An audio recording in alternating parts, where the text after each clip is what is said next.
The dollar is in this doom loop where it's a game of musical chairs. The musical chairs here are the US is 25% of world GDP. 87% of world trade is in US dollars. Most international borrowings are in dollars. The eurodollar market is the epicenter of that. The issue is when the Federal Reserve start taking money out of, or liquidity out of the system, it knocks through to this murky world of eurodollars and foreign dollar borrowings. And those weaker borrowers start scrambling for the dollars. And it's a game of musical chairs where somebody gets rug pulled and somebody falls to the floor because there's not enough chairs to go around, not enough dollars. That was Sri Lanka. That started this off, and I tipped you guys all off about it back in March, I think it was. Then after that, we've seen numerous countries go into default or renegotiate with the IMF and the World Bank and others. That's the shortage of dollars. The shortage of dollars is what puts the European banking system under pressure. The shortage of dollars kind of knocks through for the global market. Now, there's another issue going on right now is the US, its trade deficit. If you think of a trade deficit, it's the US buying goods abroad. That's spending dollars elsewhere so the rest of the world gets those dollars and they get to recycle them into treasury bonds or do other stuff with them, have borrowings against them. When the US runs a smaller deficit, it makes another problem. So you've got liquidity being sucked out, and you've got the trade deficit, meaning less dollars are going in the system, yet in a slowing economy, everyone needs to pay the interest on their debts, so demand rises. That's the mess we're in. Foreign central banks end up having to sell their treasuries to either support their own currency or because they kind of need other things to be able to do with the dollars that they hold. That becomes an issue, or they want to receive the dollars to pay off the interest on their debts. That becomes an issue because it's driving higher interest rates. Right now, the interest rate market has no buyers. There's no buyers of bonds. I've never seen this before. You see, the issue is traditionally the buyers for foreign central banks, they're out of the market. The Federal Reserve with quantitative easing, they're out of the market. The banks, the biggest buyer of all. Regulatory purposes meant that they can't do it. So cash is piling up in the reserve repo market. So there's trillions sitting in there with nowhere to go, not being put into the system. And the pension system. And the pension system has just taken the biggest loss ever in the 60-40 portfolio.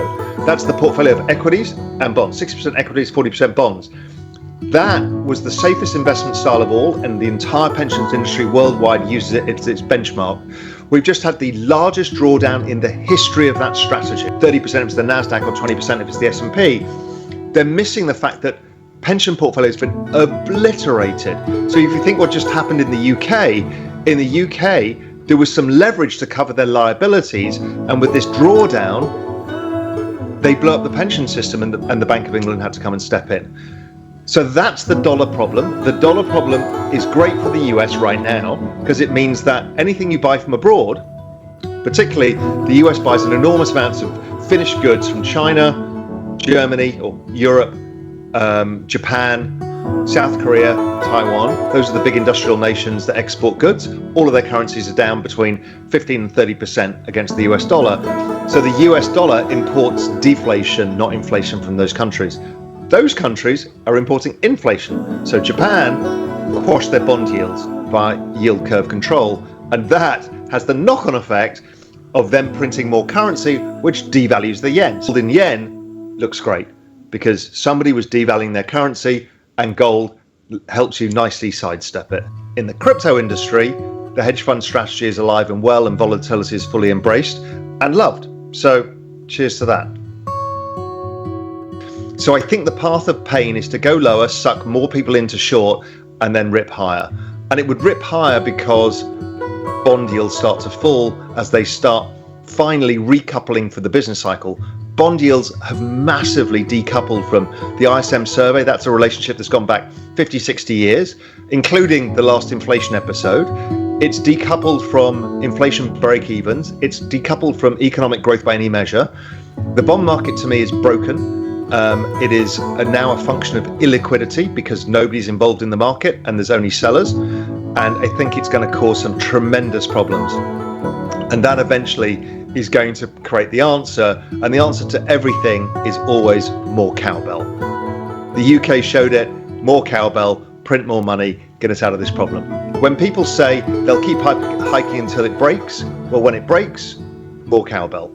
It's the whole system is now set up for one cry, which is more cowbell, turn the taps back on. It's a sad state of affairs, but that's how it is. But you can trade that to your advantage. Trading it to your advantage is understanding when that shift comes and what it does for risk assets. It's very attractive. Solana, yes, I like Solana. Yes, I understand it keeps breaking.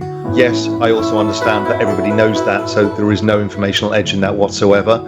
And therefore, if it survives breaking, and it's one of the largest crypto protocols, and it has more activity than any other chain outside of Ethereum, then the likelihood that Solana participates well in the next up cycle is very high to me. So I like Solana. It's one for me.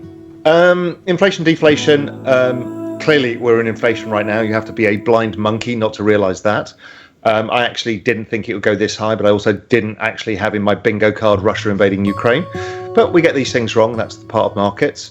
My view is that this inflation turns to deflation. I know there's a massive analysis of structural inflation driven by supply issues in the oil markets. We could see that today, this fight that goes on between supply and demand. I know a lot of people think that much of this is stickier. I know a lot of people also just emotionally want to punish the Fed for quantitative easing because they want to prove that it has inflation. Those tend to be the gold types. We told you so, angry men shaking fist at the sky on the internet. My view is that when you have a year-on-year rate of change of interest rates like this, when you have just the mathematical effects of these numbers for next year, it's bloody hard to have positive inflation, and my guess is it goes negative, and my guess is a recession causes more demand destruction. Well, it depends when it does it. If it does it now, then that will be the fastest rate of change in the dollar in all history. That's very disruptive because there's a shortage of dollars. It creates a debt crisis elsewhere. It probably continues to break the bond markets, and it also breaks other economies. It is going to force the Fed to the table to say we need swap lines and we need you to ease liquidity because this cannot last. Also, when you allow the dollar to go that much, you increase the probability that China and others will start to push to move away from this dollar system. Even the Europeans want to get away from a dollar system. So the US can have a strong currency. If it goes a too strong currency, my point has always been they sow their seeds of their own demise of the dollar as the reserve standard, and we will bifurcate and multiply different currency systems for different use cases. Metcalfe's law is the number of users of a network and basically the number of interconnections between the network. So you can have a network like Doge, which just has users and no connections, i.e. it's not being used for anything. Or you can have a network like Ethereum, which has a huge amount of two. If Bitcoin is mainly hodlers. So different networks can be different ways. The Holy Grail is both together, both growing. What it means is a network is incredibly valuable if people want to own it and want to use it. When you've got the owning and using numbers growing, then the network is valuable, and that's how Metcalfe's law works. And almost all of the crypto protocols work in exactly the same way. Bitcoin has less transactions than Ethereum by a massive amount, but the size of the transactions is very big. So that gives you some elements of why Bitcoin is so valuable, because it's a valuable network. My macroeconomic view for the next 1 to 5 years is I'm going to start 1 year ahead. We are recovering. We are coming out of recession. Asset prices are fine. The world is worried. Do we get inflation back or not? 5 years' time, technology continues its relentless rise. Cryptocurrencies continue its relentless rise. The baby boomers are retiring and starting to die. Growth has ratcheted down. GDP growth is a very simple equation. GDP is population growth plus productivity growth. Population growth is shrinking. Immigration is politically unacceptable in an age of not enough jobs because of robots and AI. Productivity is the robots and AI. That's going to be the new demographics, replacing the lost workers. It won't replace them at scale, but eventually we get to the tipping point where it's much cheaper to employ a robot. Go to somewhere where the pie is growing. Crypto is one of them, technology is another, biotech sciences are another, India's another, the Middle East is another. These are pies that grow. Get involved in that. Don't get involved in the oil industry. It's a pie that's shrinking over time. It's just pointless because all you're doing is swimming against the tide, and you end up old and bitter when you've been spat out of the industry in your 50s and you don't have a pension to account for because of one single thing: the central bank balance sheet.